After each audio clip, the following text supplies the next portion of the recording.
Jangan lupa subscribe YouTube channel Metro TV News dan jangan lupa nyalakan notifikasinya.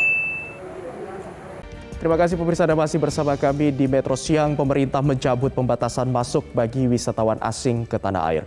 Sebelumnya hanya 19 negara yang dapat diberikan visa kunjungan wisata ke Indonesia. Lantas di mana saja pintu masuk wisata mancanegara ke tanah air dan apa saja syarat berwisata di masa pandemi COVID-19 saat ini? Kami akan paparkan untuk Anda melalui infografis berikut ini. Pemirsa, ada 2 pintu masuk bagi wisatawan mancanegara yang akan berwisata ke tanah air di tengah lonjakan kasus COVID-19 saat ini. Yang pertama adalah di Kepulauan Riau. Ini merupakan salah satu wilayah pintu masuk bagi wisata mancanegara yang akan berkunjung dan juga berwisata di Indonesia. Di Kepulauan Riau sendiri tidak hanya di bandara internasional saja, namun juga ada di beberapa pelabuhan, baik itu perbatasan antara Singapura dan juga Indonesia. Ini melayani pintu masuk bagi wisata mancanegara yang akan berwisata di Kepulauan Riau dan di Indonesia. Sementara itu wilayah kedua di Bali, ini juga termasuk di Bandara Internasional Igusti Ngurah Rai di Bali yang melayani ataupun sebagai pintu masuk bagi wisata mancanegara yang akan berkunjung dan berwisata di Indonesia. Lantas pertanyaan berikutnya, apa saja syarat yang harus dipenuhi oleh wisata mancanegara pada saat mereka akan berkunjung dan juga berwisata di tanah air? Kita akan lihat di grafis berikutnya ada beberapa syarat wisata mancanegara untuk masuk ke Indonesia. Yang pertama adalah memiliki paspor dan visa kunjungan wisata. Untuk kunjungan wisatanya atau visa kunjungan wisata ini dikategorikan dengan nama B211A. Jadi visa kunjungan wisatanya harus diajukan terlebih dahulu dan memiliki visa kunjungan wisata B211A yang sudah mendapatkan approval atau persetujuan.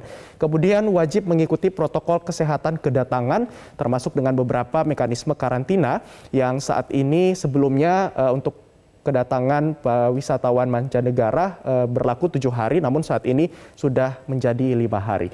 Kemudian memiliki sertifikat vaksinasi COVID-19 dosis lengkap.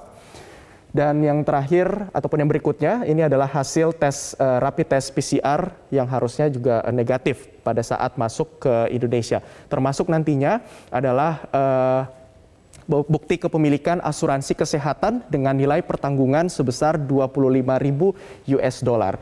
Berikutnya adalah bukti konfirmasi pembayaran akomodasi selama berada di Bali dan juga di Kepulauan Riau. Dan terakhir wajib menjalani karantina sesuai dengan ketentuan Satgas Penanganan COVID-19 yakni 5 hari untuk karantina pada saat tiba di tanah air.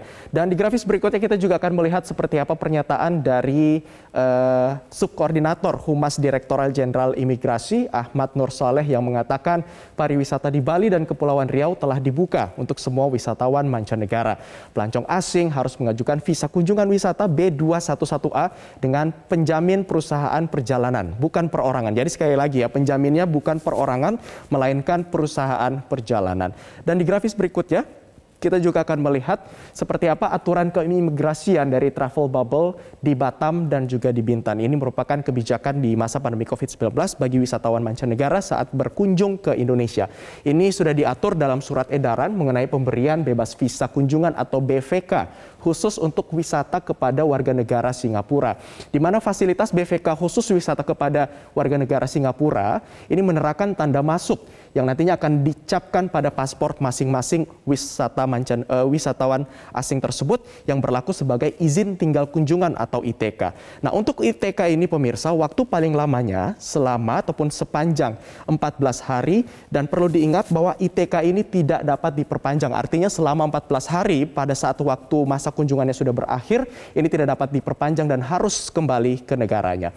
Dan kita akan lihat di grafis berikutnya, ternyata meski hanya bisa masuk melalui Bali dan juga Kepulauan Riau, Kementerian Kemenkumham mengizinkan wisatawan mancanegara yang menggunakan visa kunjungan wisata B211A ini untuk mengunjungi beberapa wilayah wisata lainnya di Indonesia, termasuk di Labuan Bajo. Jadi tidak hanya di Bali dan Kepulauan Riau saja, namun mereka juga dapat mengunjungi beberapa destinasi wisata lainnya. Kita lihat pernyataan selengkapnya dari Direktur Lalu Lintas Keimigrasian Direktorat Jenderal Imigrasi, diperbolehkan mengunjungi daerah lain dan pulang ke negaranya dari tempat pemeriksaan imigrasi atau TPI di daerah tersebut. Jadi orang asing yang datang dengan visa wisata keluarnya tidak harus melalui Bali ataupun Kepulauan Riau.